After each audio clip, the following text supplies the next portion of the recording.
Hey, in anime here, and boom! Whoa, I did not see that coming. Or maybe I did, because I've read the manga, but there was still shock value seeing Nezuko's transformation on screen. But this video isn't about me being up in arms about her new physical appearance, but rather about her character development, or lack thereof, and the treatment of women with a focus on Nezuko in the series thus far. So, pull up a chair, and let's discuss. Their power to overwhelm and destroy. The world's most shocking monster. Demon Slayer is one of the most popular series out there right now, based on manga sales and box office receipts. I know for the majority of you, I don't need to summarize, but for the uninitiated, Demon Slayer is the story of Tanjiro Kamado, who is left orphaned due to a demon attack.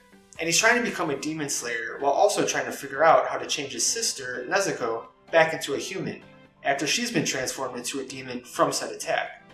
The premise is simple enough, and throughout the story we follow Tanjiro and Nezuko as he trains to become a demon slayer, and he makes friends and allies, and as he develops into a stronger warrior. Wait a minute, Nezuko accompanies Tanjiro throughout the course of their journey, and yet he is reaping all the benefits. In fact, if you're imagining that this is some kind of brother-sister side-by-side kick-ass duo, then you are mistaken. Nezuko is quite literally in a box a majority of the time, and that's a shame. When I was first introduced to the manga and later the anime, I had high hopes for her because it seemed as if she was part of the main squad and would develop into a dynamic female character. But as the saying goes, we shouldn't judge a book by its cover. She never did become dynamic and is almost immediately and quite literally packed away until her assistance is needed. I understand she had to be restrained in some way because of her demonhood, but let's talk about that. Demonhood brings with it a lot of perks, but also some weaknesses. First and foremost, a lethal weakness, the sunlight. However, portions of the story take place at nighttime or inside buildings that block out the sun's rays, and these would be perfect opportunities to allow Nezuko to develop and shine.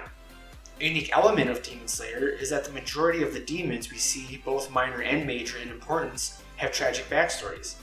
As demons, they still retain a lot of their former personality, added with a new bloodlust for human flesh and destruction. Nezuko is similar in that she had a tragic backstory, the slaughter of her family saved Tanjiro, but her difference is that she is able to keep her bloodlust in check. However, while other demons are given the opportunity to state their grievances with humanity, we never get any insight into what Nezuko feels. That creates a disconnect between her and us because while her brother is the pinnacle of empathy towards demons, who sees them both as demons but as the former people they once were, we don't get to see or understand how this new demon life is affecting Nezuko. She's literally gagged by the wave of a bamboo stick, but even when it's removed, she is now incapable of speech. She needs to rely on others to interpret what she means to say. As the viewer, we don't necessarily need her to speak per se, but we aren't even given any access to internal dialogue or conflict she may be having. She is muted and tucked away quite literally from us and the rest of the world. Even the idea of her being stuck in the box stunts her development, no pun intended, because it objectifies her. She literally has to shrink in size like a doll and stay reliant to Tanjiro to get around. She's the only female in the main group, and yet we aren't allowed any female perspective or demon-human hybrid perspective when she does pop up. And she typically only exits the box when it's to aid her brother in battle. And might I add, she actually holds her own in every battle she's been in. Yet once the battle is over, she's tucked away yet again. Never does Nezuko ever feel like an actual person. She lacks personality and has no fatal flaws. It's especially jarring that she is put under hypnosis, something she never asked for nor her brother asked for, and is robbed of all agency. She has become a zombie who has to protect humans and destroy demons who are harming humans. This would have been the perfect opportunity to show inner struggle within Nezuko's character. Does she have the will to fight against this hypnosis? Would her demon side be in conflict with her human side on these orders or vice versa? Questions like these could have been tackled to show that Nezuko is doing more than sleeping all day. Recently, in the battle against the Upper Moon 6 Daki, we did see a new development. Adorable, chibi-like Nezuko into a powerful, busty demon woman. I emphasize that because this isn't true development, character speaking of course. What does it mean to her specifically to transform in this way? She spends her days locked in a box, she's contained within a child's body, and now she transforms into a powerful, curvy woman. And yet she still can't express herself. Imagine if we were given any insight into her true feelings of being trapped inside the box day in and day out, whether she understands why or why not. It seems as if the new physical form is merely for fan service. She could have burst from the box having grown a horn, having the markings all over her skin, and kept her same teen body, and that would have been fine. And yet, look at the design. Somehow her clothes magically stretch and contort to give her maximum amount of cleavage. Really impactful. And this isn't an attack on chesty women or even fan service in general.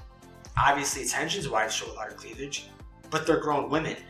It's odd to me to turn a female character who keeps a childlike body the majority of the time into this busty woman for visual sake. I mean, I don't see how it gives her any tactical advantage. And I understand Shonen is geared towards teen boys and her new body could catch their attention, but let's not pretend teen boys and even adult men haven't already made Nezuko their waifu before this change. And the irony here is that the focus on her physical change doesn't take focus away from her character because there's nothing about her character to be distracted from. Had she been built up as someone with fears, objectives, morals, ethics, anything, then this body change might have actually been an addition to her character development and not just another way to objectify her. And her body transformation happening during the Entertainment District arc, or Red Light District arc, is just laughable, considering this district is where women and girls need to objectify themselves by using their bodies in the service of men. So I should clarify that I am a fan of Demon Slayer, and as a whole, and look forward to what the series brings us. However, it's hard to ignore what the author did or didn't do with Nezuko's character. I may revisit this critique at the end of the anime to see if any dynamic changes have been made to her character, but I won't hold my breath. So what are your thoughts on Nezuko or Demon Slayer? I'm interested in reading them in the comments below, and please like and subscribe. Well, I'm an anime, and I'm out. Anime.